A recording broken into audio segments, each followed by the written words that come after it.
हाय यार students, welcome to my YouTube channel study with Harikesh Kumar.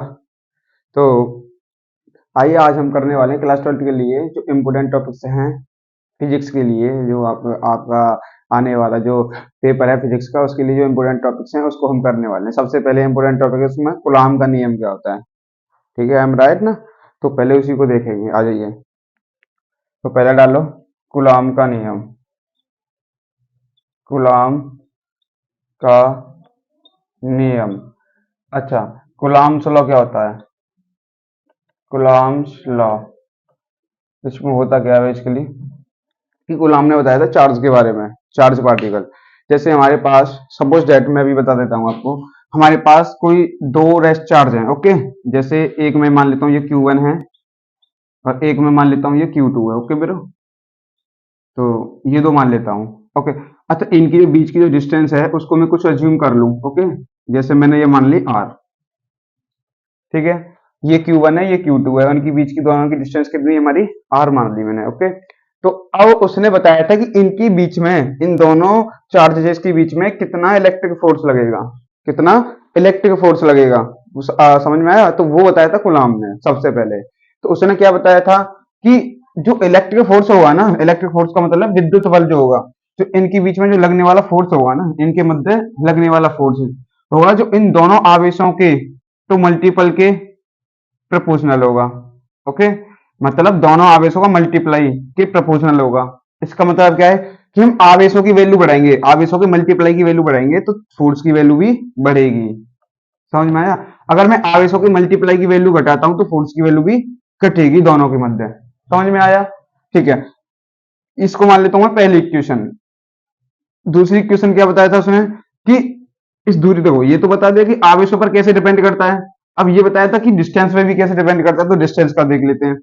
F proportional, sorry F inversely proportional r square. उसने क्या बताया था कि दोनों आवेशों के बीच की जो डिस्टेंस होती है ना, डिस्टेंस बिटवीन बोथ चार्ज, ये होती है उनके वर्ग के इनवर्सनली प्रोपोर्शनल। कहने का मतलब है अगर अगर हम किसी की रेडियस, अगर रेडियस बढ़ाता हूँ, रेडियस का मतलब डिस्टेंस बढ़ाता हूँ इनके बीच में। पहले आवेश ये यहाँ थे, अब मैं इनको और आगे ऐसे यहाँ ले आऊँ दोनों को ऐसे से, तो डिस्टेंस बढ़ा दी। तो कहने का मतलब है कि मैं ये बढ़ा दी तो फोर्स घट जाएगा बहुत। समझ में आया? अगर मैंने फोर्स ये रेडियस घटा दी, आवेश इतने थे, अब मैंने यहाँ ले आया दोनों को, तो क्या हो जाएगा? फोर्स हमारा, अगर रेडियस में घटाऊंगा तो फोर्स हमारा बढ़ जाएगा। ये मान लिया हमने दूसरा इक्वेशन। तो first and second, first and second से जब हम करेंगे तो F proportional Q1 Q2 upon r square, ठीक है। जब प्रपोर्शनल में तो हमारी कोई इक्वेशन होती नहीं है, तो यहां से हम प्रपोर्शनल हटाएंगे तो ये बराबर का एक मतलब इक्वेशन इक्वलिटी का जब साइन लगाएंगे तो यहाँ पर एक कांस्टेंट आएगा के Q1 Q2 upon r square. यही था हमारा कूलॉम का नियम। इसको मात्रक होता है न्यूटन, आपको पता होगा, ठीक है। अच्छा, के क्या है यहाँ पर? मैं वो के बारे में भी डिस्कशन कर लेता हूँ। जो आपका के है ना, के, ये के, ये है तुम्हारा पराविद्युतांक भी बोल सकते हैं। इसकी वैल्यू फिक्स होती है 1/4 पाई एप्सिलॉन नॉट, ठीक है। या मैथमेटिकल में देखो तो 9 × 10⁻⁹, ठीक है। ये होता है पराविद्युतांक। तो ये के की वैल्यू फिक्स होती है। समझ में आया? तो यहाँ पर रख के देखो एक बार के की वैल्यू। तो एफ बराबर 1/4 pi epsilon naught Q1 Q2 upon r square. अच्छा, यहाँ पर के की वैल्यू वायु के लिए या निर्वात के लिए 1 भी होती है। तो ये हो गया हमारा कूलॉम का नियम। ये तो हो गया हमारा डिराइव्ड, ठीक है। ये तो हो गया इसका डेरिवेशन। अब इसको हम थ्योरेटिकल कैसे लिखेंगे? जैसे आ गया आपके एग्जाम में, थ्योरेटिकल कैसे लिखेंगे? इसको थ्योरेटिकल लिखते हैं हम कि जैसे, अब मैं बोल देता हूं कि दो बिंदु आवेशों के मध्य, दो बिंदु आवेशों के मध्य लगने वाला जो विद्युत बल, दो बिंदु आवेशों के मध्य लगने वाला विद्युत बल उन दोनों आवेशों के गुणनफल के तो समानुपाती होता है। समझ में आया? समानुपाती ही होता है ये यहाँ पर, समानुपाती, ठीक है।